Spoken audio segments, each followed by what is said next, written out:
Malam itu, di sebuah kota kecil yang dikelilingi oleh hutan belantara, seorang remaja bernama Alex berjalan pulang sendirian setelah menghadiri acara sekolah. Ia mengambil jalur pintas melalui hutan, menyusuri jalan yang redup dan dipenuhi dengan bayangan. Waktu sudah larut, dan hanya suara langkah kakinya yang menghiasi kesunyian malam. Saat berjalan melewati tumpukan barang-barang tua di tepi hutan, pandangan Alex tertarik oleh cahaya samar-samar yang berkilauan di antara tumpukan itu. Ia memutuskan untuk mendekat dan melihat apa yang menyebabkan cahaya itu. Di antara barang-barang tersebut, ia menemukan sebuah ponsel kuno dengan layar retak. Alex mengambilnya dan menyadari bahwa ponsel itu masih menyala. Kemungkinan ponsel ini masih dapat digunakan, gumam Alex. Namun, saat ia menyentuh layar ponsel, sensasi dingin dan menyeramkan melintasi kulitnya. Ia mencibir dan hampir meletakkan ponsel itu kembali, tetapi ada sesuatu yang menarik perhatiannya. Pada layar ponsel, terdapat emotikon yang misterius yang belum pernah ia lihat sebelumnya. Itu adalah emotikon wajah kecil dengan ekspresi sedih yang intens. Alex merasa aneh,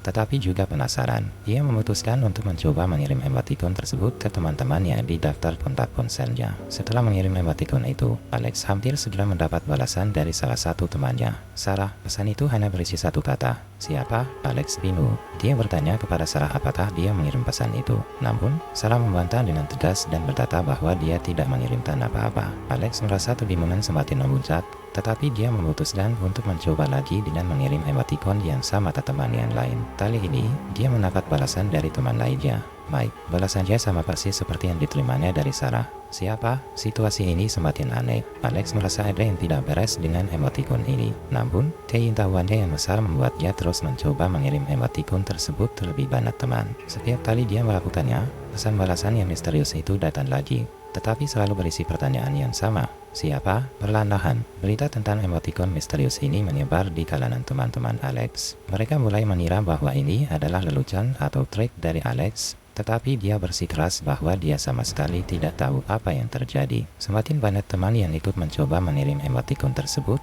semakin aneh dan menakutkan situasi ini menjadi. Suatu malam, ketika Alex sedang duduk sendirian di kamarnya, ponselnya tiba-tiba berdering. Dia mengambilnya dan melihat pesan baru dari nomor tak dikenal. Ketika dia membukanya, dia terkejut melihat emotikon yang sama, diikuti oleh pesan yang menakutkan. Kau telah membangunkan kami. Terdorong oleh rasa takut dan kebingungan, Alex memutuskan untuk mencari tahu lebih lanjut tentang ponsel ini. Dia meneliti nomor yang mengirimkan pesan itu, tetapi tidak ada informasi yang relevan tentangnya. Nomor tersebut sepertinya tidak pernah terdaftar dimanapun. Malam berikutnya, setelah sekolah, Alex kembali ke tumpukan barang-barang tua di tepi hutan untuk mencari petunjuk lebih lanjut. Saat mencari-cari, dia menemukan secari kertas yang tersembunyi di antara benda-benda tua itu. Kertas itu tampak seperti catatan dari pemilik ponsel sebelumnya. Catatan itu menjelaskan bahwa ponsel itu dulunya milik seorang pria bernama William, yang merupakan seorang pemanah terampil di abad ke-19.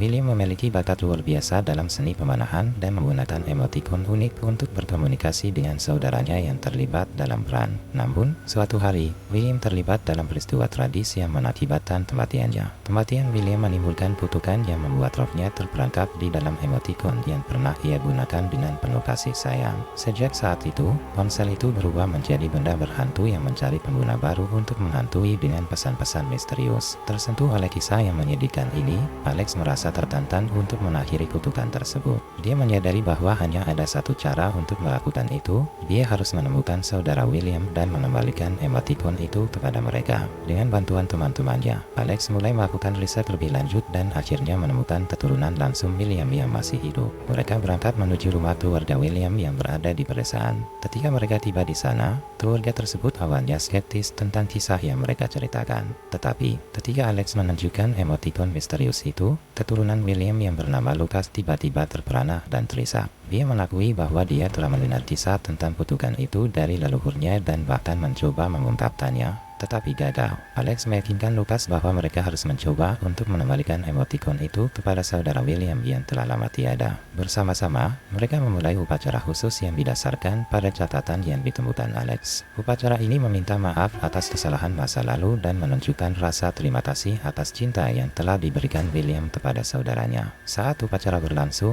suasana mulai berubah. Emotikon misterius itu tampak berkilauan, dan dari layar ponsel muncul bayangan samar-samar seorang pria dengan dengan busana abad ke-19.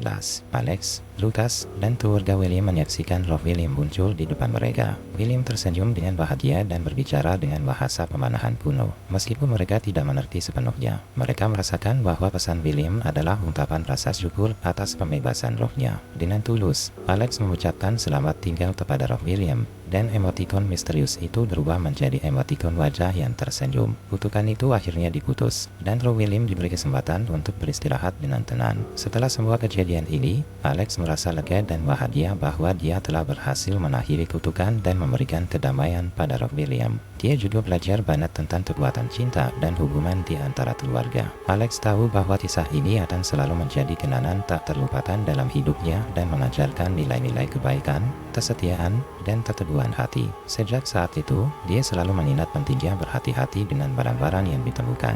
Karena di balik benda-benda sederhana bisa saja menyimpan kisah-kisah misterius yang mengubah hidup seseorang selamanya.